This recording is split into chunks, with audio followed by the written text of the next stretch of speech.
Hey everybody, how's it going? Today I'm going to be removing the air dam from my 2019 GMC Canyon.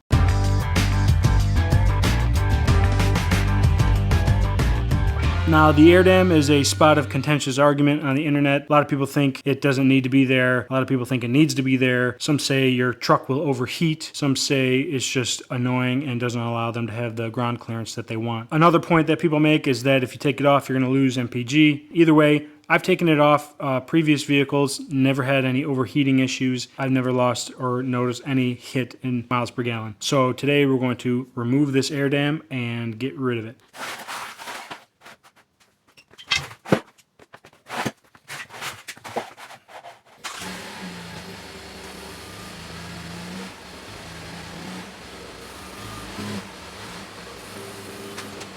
Underneath the air dam, it's held on with screws to the bottom of the bumper, and they're screwed in through the top. This is one of the screws we're going to remove, and you have to get up into the top here to remove it. And then just go along. Here's another one. Here's another.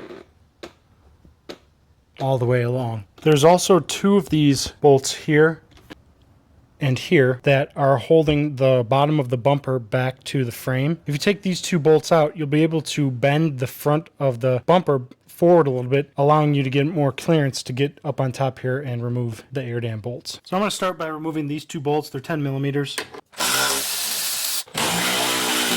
Then on either side where there's like this waffle piece, which is like on the bottom of the wheel well here, there are 3 downward facing screws. I'm going to remove these to then loosen up this piece so that I can get on top to get to the air dam bolts. And these are T15s.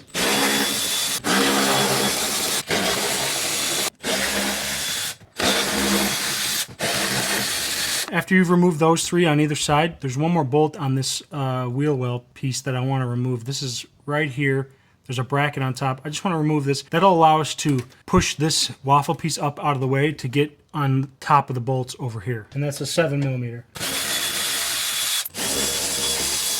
And now you can see we can push this piece up and get on top of these bolts pretty easily. I'm going to start with these 3 bolts in the middle just to get the air dam loose. And I've just got myself a little ratchet with a T15 socket on it.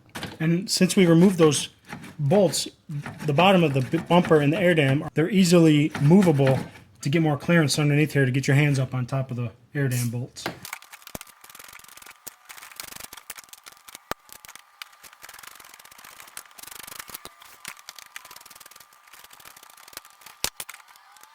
I've got those first 3 bolts in the middle all removed. Now I'm going to work on these 4 bolts.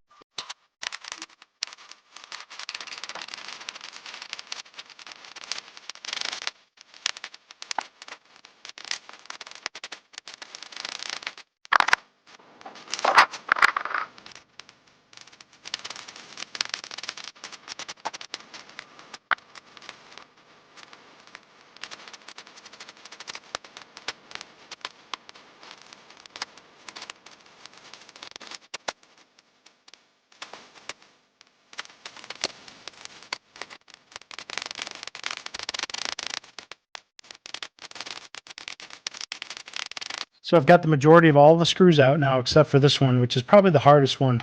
But if you've done everything that I've done, you can now bend this back a little bit and get your little ratchet on top. And there's just one more on either side that I need to do like that.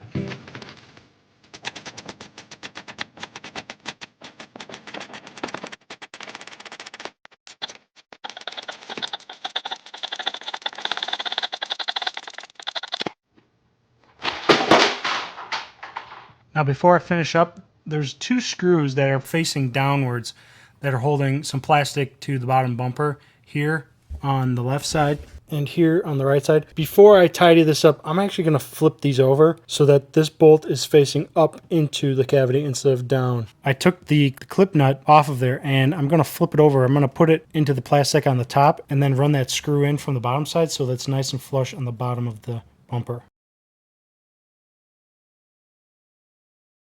I'm going to start reassembling some of these underside components that I loosened before to get the air dam off. So this has got to go back over the top of the bumper and line up your holes and then reinstall your 7 millimeter screw here and the 3 torque screws along here.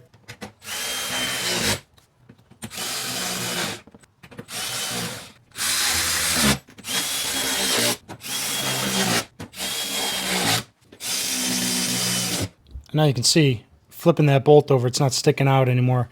And all these are nice and flush from the underside. And then the last thing is these 10mm bolts on either side, here and here.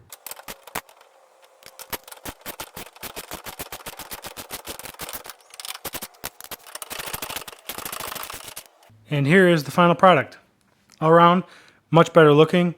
I think it gives it a meaner stance even on a stock truck. Also, you gain a bunch of ground clearance in the front. If you like this video, give it a thumbs up. Love it if you subscribed. Stay tuned for more videos. We'll catch you next time. Later.